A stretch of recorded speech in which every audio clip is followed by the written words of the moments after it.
Good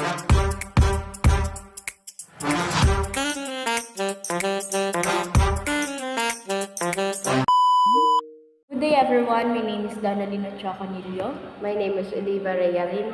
My name is Catherine P. Cañada. My name is Amelia Hayat. And for today's podcast, we were about to tackle how technology changed the landscape of our everyday lives. Pero syempre, bago natin itackle kung ano ba yung mga naging effect, it's either positive effects or negative effects ng technology. Ano muna yung technology para sa atin? Ikaw, Catherine. Para sa akin, ang technology is yung mga gamit na mapipilis ang ating mga gawain sa buhay, like mga machines. Maraming machines na ginagamit natin sa araw-araw na nagpapadali sa ating buhay, like cellphones, di ba? Katulad sa social media, for example sa Facebook, dito ka kukuha ng update para sa school at para sa suspension. Like, kunwari may bagyo, pwede mong tignan sa Facebook if may pasok ba or wala. Pwede din sa Google Classroom. Dito ka papasok para Makipag-meet sa teachers, ganun, di ba? Pwede din yung mga, kunwari, like ngayon na asynchronous tayo, ginagamit natin yung Google Classroom kasi dito nagsasend yung mga teachers natin ng mga task, activities. Tsaka dito sa Google Classroom, dito na din tayo nagsasend ng mga outputs natin, mga sagot, ganun. Pati na din sa Messenger, lalo na sa akin na nagbo-boarding. Sa tulong ng Messenger, na-message ko yung family ko in real time. Hindi kagaya nung dati na kailangan pang magsulat. Pati ngayon, yung mga baon natin is i-Gcash na lang kasi hindi na natin kailangan kunin sa bahay kasi malayo, di ba? Nagbo-boarding tayo, ganun. Tapos, dun sa GCash, oo, tama yun yung sa GCash. Di ba dati kapag, kunwari, yung mga family mo or yung mother mo nag-OFW, parang yung mode of sa pagsasend nila ng mga pera ko, parang Palawan, BDO, ganun. Tapos pupunta ka pa sa bayan para lang kunin yung padala Ang nila. hassle sa time, di ba? Tsaka pamasahe pa. Pero ngayon, di ba, meron ng GCash. Kahit sa sarili mong phone, pwede nang maisend yung pera na pinadala nila, ganun. Oo rin. Pwede na din tayo order through online. Or Shopee, Diba? Budol. Lazada. Tsaka isa din sa mga technology or mga machines na nagpapadali sa buhay natin. Lalo na sa atin ng mga estudyante, Oo, di ba? Yung washing machine. Di ba kapag Isang uniform lang. kapag isang set lang yung afford natin na uniform, lalaba-laba tayo pag uwi. Siyempre, malaking tulong yung, lalo na yung dryer. Kasi kahit yung washing machine, siyempre isang set lang, pwede mo naman i-hand wash na lang yun. Pero yung dryer, yun talaga yung kailangan natin. Siyempre, gabi na tayo makakauwi nun, wala nang init. Yung dryer pa yun is nagagamit natin kung may bagyo, ganun. Walang mga araw, ganun. Hindi naman lahat hindi lahat ng araw ngayon may init siya. Tsaka isa din yung mga rice cooker kapag tinatamad na tayo maggatong-gatong, ganun, di ba? Kukuha ka pa ng panggatong. Kasi di ba ganun yung mga ganun yung way ng pagsasain na. Alam mo ba, nahihirapan ako noon magpasindi sa apoy sa mga ganun. Oo. Siyempre, di ba, kunwari wala kayong rice cooker. Pwede ka, ginagawa nyo nagbabalsik pa ng kahoy. Tapos magpapainit pa. Hirap. Akin kasi hindi ako marunong. Yung usok pa nun di ba, nakakakuan sa health, sabi Oo. nila. Ngayon, tinan mo, sasaksak na lang natin yung rice cooker. Hintayin na lang tas- tumot. Wala na, luto na. Meron pang gasol, di ba? Kaya nga. Kaya doon napapadali yung mga, isa yun sa mga examples ng mga positive effects ng technology sa pang-araw-araw natin na buhay. Minifan. Isa pa sa mga naitulong ng technology sa atin, lalo na dito sa classroom, ang init-init, di ba? Sobra. Yung electric fans, yung bombilya, yung light, ganun. Yung mga mini fan natin, lagi nating bit-bit kasi Kaya- ang init-init. Like solar. Di ba Oo, pag may buwan solar kasi na tayo. may brownout pwede mong Yung gamitin yun pag brownout, yun yung magsisilbing parang ilaw mo na sa bahay nyo. Noon ka flashlight lang yung Yung di ba, kandila. Oo, Kandila. yung mga kandila rin. Yung kandila na kapag brown out ka't maglalaro ng parang... Oo. Ganun. Yung magiging ibon yung kamay natin. ganun. Oo.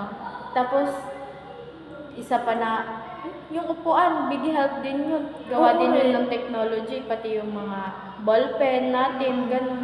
Isa madaming positive effects yung mga technology na para sa atin. Sa mga magsasaka rin, di ba? Oo. Yung irrigation, may water pump na ngayon. Ay, oo. Isa din sa mga examples or mga technology na na-build. Katulad din ng mga tinatanim ng mga farmers, mga hina-harvest nila na binibenta nila. Big help din yung nanotechnology.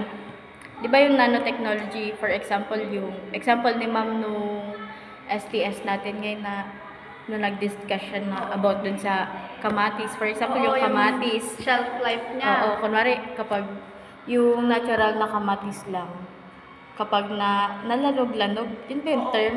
Yung parang ibebenta na nila sa market ngayon. Di ba, ibabiyahe pa nila Oo. yun. So parang hindi na siya fresh, mabubulok na siya agad na within 5 to 10 days, ganun, bulok na. Pero nung na-discover nila yung nanotechnology, parang yung shelf life niya ngayon 45 days na fresh pa din, ganun. Pero sinasabi naman nila yung nanotechnology wala naman siyang study na negative impact sa body ng tao na magko-consume ng kamatis na may nanotechnology. Isa din sa example ng technology is yung sa transportation. Halimbawa, yung e-bike. Sa tulong ng e-bike, mas mapapadali na ang pagpunta sa trabaho or paaralan. Noon, di ba kalesa lang yung ginagamit? Oo. Or Kalabaw. naglalakad lang sila. Oo. Time consuming yun.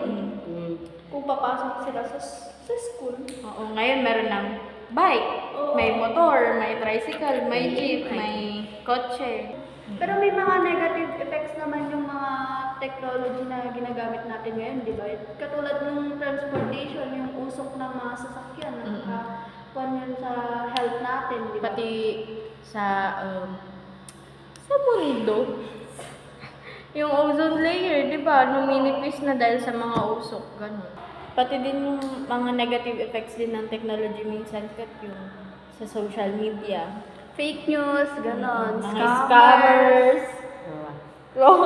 Nagiging yung mga tao ngayon, nagiging tamad kasi may mga Puro ML, baby time, video call, ni Catherine. Meron ding cyberbullying na nagaganap sa social media. oo rin. Tapos yung mga nabubuli doon, parang kawawa, nagsusuicide sila, ganon.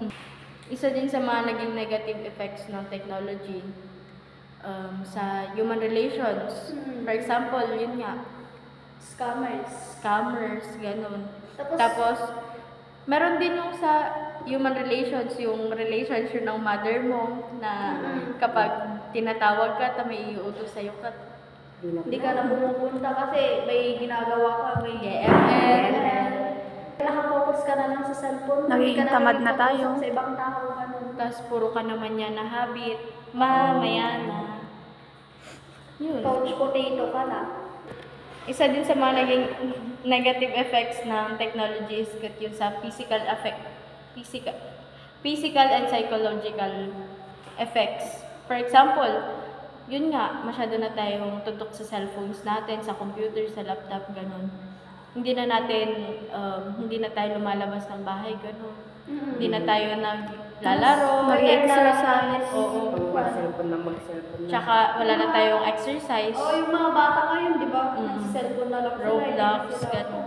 Samantalang tayo dati ko, Naglalaro tayo sa labas, Yeah. sa mga putik, ganun. Diba? Ngayon, Naglalaro na lang sila. tsaka madami yung tumataba din kasi wala na silang exercise. Katulad nung nagmumotor, nagkuhan na lang sila, sumasakay sila sa mga vehicles, hindi na sila naglalakad. Kahit 30 minutes lang, gano'n. Oo. Mas prefer na nila yung sumakay sa mga sasakyan. Pero syempre, di ba, natakal natin yung mga positive and negative effects ng technology at kung paano din ito na-change yung everyday lives natin. Nasa sa atin lang talaga yun na tao. No. Oo, nakadepende rin naman kasi sa ating mga tao kung paano natin gagamitin yung technology. Oo, tama Amelia. Nasa atin pa rin talaga if gagamitin natin siya in the good way or bad. Okay, that's all for today's podcast. Thank you guys for sharing your insights and thoughts about how technology changed our everyday lives. So, thank you for listening, guys. Again, my name is Donna Dinilio. My name is Oliver Yalin. My name is Catherine P. Cañada. And my name is Amelia Bicay. Thank you, guys. Thank Bye. you guys for listening.